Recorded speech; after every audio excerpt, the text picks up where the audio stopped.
wanna know what's really going on. Search for the answers and question it all. Turn your televisions off, cause you're being brainwashed. Brainwashed. Hey, what's going on, everybody? Okay, so you guys know, my subscribers, my people that's been sharing, I've made 2 videos earlier today. One talking about the ICBM missile that North Korea has fired off, and then the other one about what Japan was saying, that they are feared that it may have struck ships or airplanes. I cannot find any facts to really say that they have or if they have not. So that's, to me, it's still up in the air. If anyone else has any information, please share it. But I think I forgot to post the article in the description.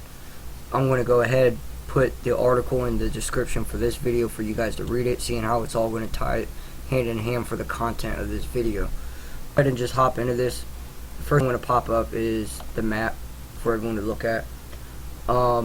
As most of you guys know, again, North Korea, they've shot off an ICBM test, and it went over here into the Sea of Japan, just like most of them has been. And this one actually went within 200 nautical miles of the Japan coast, which they call the economic zone. And I don't know if it was fear of like battleships or maybe just fishing boats or whatnot. I'm thinking battleships because airplanes, I'm thinking airplanes would be on the battleships, but there's not a whole lot of information on that. But in that thing, in that article, in the video, I said that Japan was considering a military defense, and I will be the first to apologize for that. That was a error on my end. It states that they are considering a military response. Okay, so with that being said, again, I'm sorry about that if I misled anyone with my poor judgment. But anyways, with taking everything there into consideration is going to tie into everything we're going to talk in this video. So anyways, here's a map for any of you guys don't know really the whole peninsula area. Over here is China. You got North Korea right here, Pyongyang. That's the capital of North Korea. You got South Korea right here. And right here is Japan. This being the Sea of Japan. Within this area right here is considered the economic zone. So there's a lot of talk back and forth. It's been said and known with facts that Kim Jong-un stated that if anyone invades his country, he's going to strike a nuclear strike on the United States. A lot of people seem to not think that he can do it yet. A lot of people seem to think that he can. There's even articles out there where the generals in the military that are saying, that it's really been paying close attention to this, that his rocket program is actually accelerating at a faster speed than they've ever predicted. I think they shaved 2 years off of the life expectancy of the program. They figured 2 years too much, and they cut off 2 years off that time frame just because of how advanced and how quickly this is coming. Again, a lot of you guys do know that Kim Jong-un, he's been making threats to the United States and its allies within this region, and he's been doing unsanctioned rocket testing, unsanctioned nuclear tests. There's been talks, with Donald Trump being there, talking about, he really wants to let South Korea and China try to de-escalate the situation. But he's even came out on press saying that time is running out. And South Korea has even tried to make contact with Kim Jong-un and the North Korean regime to have military talks. And he's been doing this for a few weeks now, and Kim Jong-un will not respond. He's still shooting off these ICBMs. So to this point, every time he shot off an ICBM, Japan, South Korea, United States, they've been calling meetings for the UN, and that's where they've been just slapping sanctions on. And at this point, you really got to think that sanctions just ain't going to work. So what's the next step? I mean, obviously he's not going to stop, even when he's told that he needs to. Nothing's really scaring him to stop, and his rocket program is actually advancing very quickly. You know, talks are pretty much getting off the table. Now they're all talking about military action, and I'm not talking about just Japan, but you know, we have South Korea's asking for another round of the THAAD system within South Korea. Japan's talking about military response, and there's also talk about the United States having a response. And again, I will bring all these guys up to you guys as soon as we get there. So anyways, again, this is just a map of the area, so try to remember this map, so when we bounce around on these news articles that I'm about to bring out to you guys, how everything's going to play. Alright, so this one, I believe, this is the one that I read very early this morning. Or no, I'm sorry. Okay, this one was the one I read a couple hours ago. And this is from Business Insider. South Korea's president made a move signaling a possible strike on North Korea. Alright, now again, like I said, the president of South Korea, President Moon Jae, has been trying to have military talks, and it just has not slowed down North Korea's rocket testing program. Nothing has worked on at this point. Slapping sanctions on them, trying to talk, trying to put economic sanctions on him. It's just nothing's stopping at this point, and he's still doing it. So anyways, in the immediate aftermath of North Korea testing an intercontinental ballistic missile, South Korean President Moon Jae-in ordered talks with the U.S. about adding more terminal high altitude area defense THAADs missile interceptors into the South Korea. Now, if you guys remember, if you guys really been paying close attention to this region within the last couple months, there was actually protest in South Korea and in China over these THAAD systems being deployed over there. Not a whole lot of people agreed with him, and even Moon at the time really didn't agree with him. While the move may seem like a common self-defensive measure, it actually indicates that South Korea may be getting ready for a fight with the North. Again, keep an open mind here, guys. The THAAD has a perfect record for intercepting short-range ballistic missiles in test conditions, but cannot handle the re-entry speeds of an ICBM. Furthermore, it's a missile fired from North Korea is landing in South Korea. It's not an ICBM. Okay. So, the THAAD can only block shorter range missiles, and it does with a powerful radar that scares the pants off the Chinese. And again, like I said, this is why the Chinese was, protesting it. They're not too comfortable with it being over, and this is why. China hates the THAAD because it fears the U.S. could put... what the heck just happened? I'm sorry, guys. My computer just went goofy.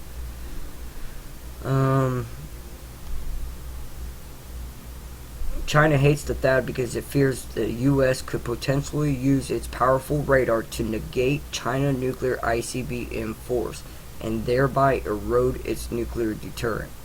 China routinely protests THAAD and pressures South Korea economically to give it up. So why would Moon take a huge political risk by increasing defense against missiles that aren't even supposed to target his country? Well, again, because South Korea is allies with the United States. And Kim's been making threats to America and any of his allies. One possible explanation is that he's moving to defend his country against shorter range missiles from the north. In the event the strike on Kim Jong-un, Seoul is within range of nuclear and conventional arms from North Korea that hold its 25 million inhabitants hostage. But if the South Korea could block the nuclear strikes, its air force could knock out North Korea's massive artillery installation, and the U.S. forces could move in and destroy the country's nuclear infrastructure.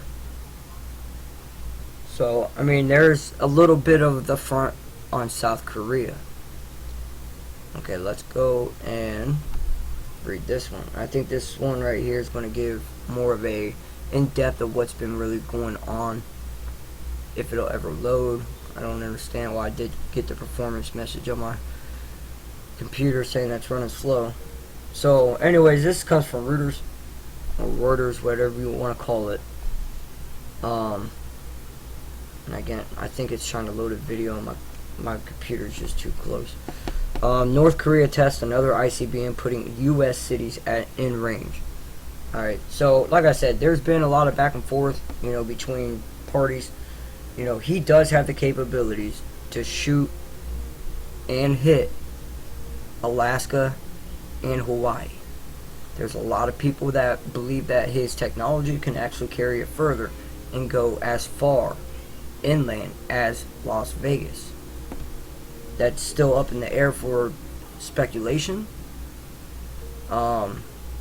He's just going to keep getting better and better, and you guys already know, if you guys have been paying attention to this story, that he is just not going to give in. At this point, he's not going to give up.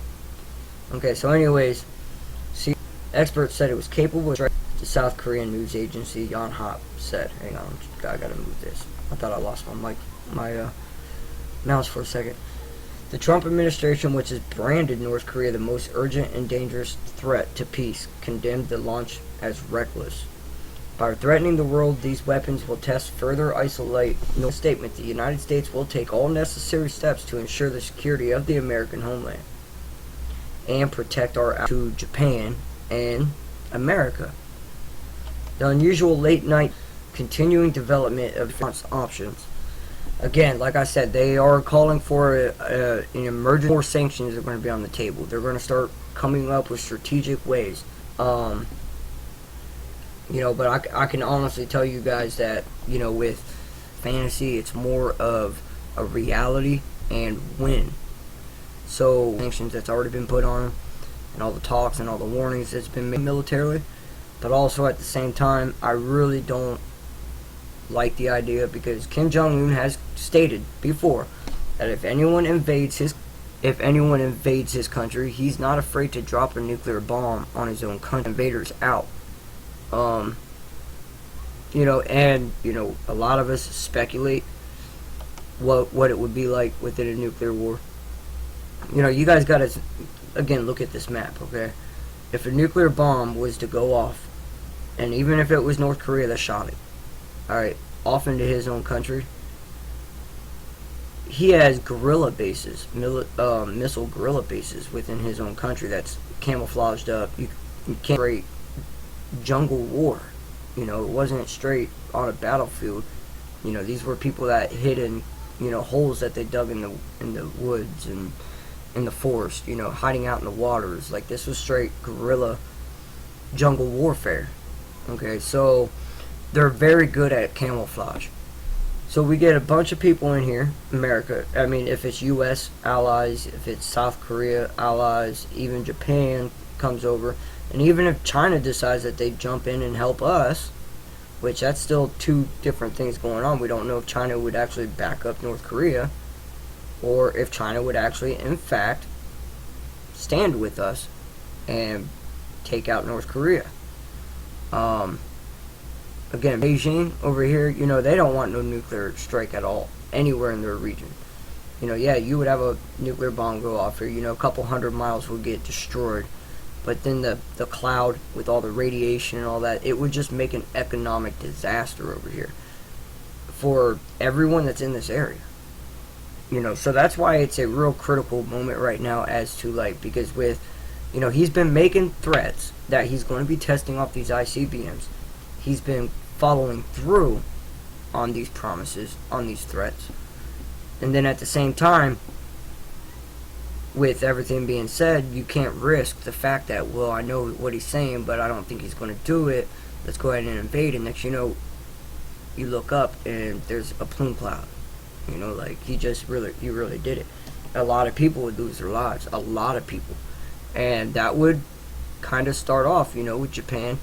Now, if China does back North Korea up, now if China does decide that they want to, in fact, help North Korea and strike the United States, that would obviously bring South Korea against China and Japan, and I'm pretty sure China would also go against Japan and South Korea. So that would pretty much start a whole crisis over here in this region. Again, like I said, it would be devastating, you know, in society. You know, you would have a bunch of people who die. And then economically, and believe it or not, even here in America, we would feel it. The economic disaster. A lot of your things come from China. I'm not saying that, you know, it would be affected as in like, you know, a nuclear bomb going off in Beijing, but it would definitely affect the trade routes, a lot of the companies that's over in here. You know, it would affect a lot of things, and not only here, but, you know, also in South Korea and in South Japan. And you have these two nations, South Korea and Japan, you know, that's also being threatened by Kim Jong-un, that if America or any country invades them, you know, any allies of America is facing it. So again, guys, this is something just to think about. Let's go ahead and get into this noise. I had to do a little bit of editing, so you're going to hear a little bit of a clip from part 1 to part 2 all in this video. I'm sorry. But anyways, let's go ahead and just, you know, get back to the facts at hand. North Korea fires a missile at Japan. U.S. considers military action against Kim Jong-un. This is coming out today as well. You guys can notice the timestamp, 29th, 2017. 16 hours ahead of us. It's coming out. So anyways, now that I got my cursor working a little bit better, the launch comes just one day after the 64th anniversary of the armistice that ended the Korean War. I'm sorry, it was 64 years ago, where United States joined in with the Koreans, and how they ended up getting separated between North and South. According to the officials, North Korean leader Kim Jong-un ordered a launch at 11:41 p.m. local time of a missile into Japanese territory. The missile is believed to have flown for 45 minutes before landing in Japan's exclusive economic zone, according to the nation's chief cabinet secretary Suga. He maintained the launch is a clear breach of UN resolution and declared Japan absolutely cannot tolerate North Korea's repeated provocations. So again, like I said, I mean, the whole idea of more sanctions with the UN is kind of getting off the table, and they're starting to bring, you know, not just South Korea, not just Japan, but even North Korea is talking more military action now. So they're really gearing up for promises that they've made. That, you know, Donald Trump said a couple weeks ago that he's getting sick and tired of this. You know, he felt like China wasn't doing its part, and he even said something to Moon about Moon was giving his best effort, but it just was not enough. So Donald Trump and the U.S. military, you know, they're getting real antsy about this. It's very there's a lot to consider about this. Top U.S. and South Korean military officials discussed military options in response to a spokesman of a top U.S. general said Marine General Joseph Dunford was joined by the commander of U.S. Pacific Command, Admiral Harry Harris. When they called General Lee Sin-jin, chairman of South Korean Joint Chief of Staff Captain Greg Hicks, a spokesman of Dunford, said, during the call, Dunford and Harris expressed an ironclad commitment to the U.S. Republic of North Korea alliance. The three leaders in an emergency meeting of the officials to address this situation. After meeting with Japanese officials, Abe said that there is no avoiding ramping up pressure on North Korea, adding, as long as North Korea continues such provocation actions, there is no avoiding maintaining close contact with the international community, starting with the United States, South Korea, China, and Russia, and further strengthening the presence. He added that today a launch shows clearly that the threat to our nation is severe and real. A Japanese defiance officer said the missile could have flown more than 3,000 km. That's 1,864 miles. We'll go ahead and hop over into this one and let it load again. Sorry. This is from the Express. and it's on the world front. It was posted today. As a matter of fact, as soon as I sat down and started reading, getting the information, the material ready for you guys, I came across this article that was posted 2 minutes before I started looking. So this is probably like one of the freshest news articles up to date that I'm going to show you guys. Again, I'll post all these links in the description. You guys can read them. U.S. and South Korea fire missiles near North Korea after Kim Jong-un's latest ICBM launch. So they're really starting to gear up the military presence. If they did this the day of. The U.S. and South Korea have launched short-range missiles into the Sea of Japan in response to an intercontinental ballistic missile launched by North Korea. The two militaries carried out live fire exercising following a launch which occurred around 2:41 on Friday afternoon.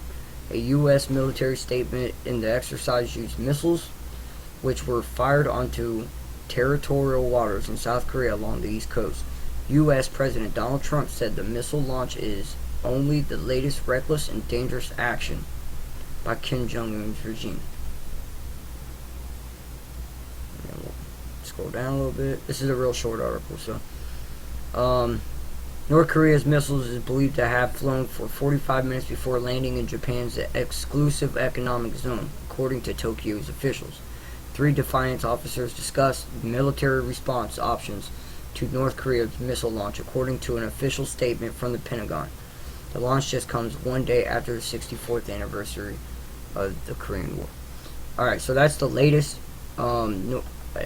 This is showing that, in fact, that United States military force within South Korea, and South Korea is starting to show military presence. Japan's asking for a more military reaction. China, of course they're going to be doing what they're doing. I know that they're busy with India on the other side of their borders, but I also know that they've, as of a couple weeks ago, sent troops towards the North Korean border. We don't know what's going on over there. You guys could even go back in the history of my channel and pull up all sorts of video talking about China and North Korea and this whole subject, and you guys can clearly see that this whole entourage has been going on for a while now. So stay tuned. I'll keep you guys updated if anything breaks on this, and I'll be seeing you guys on the next video.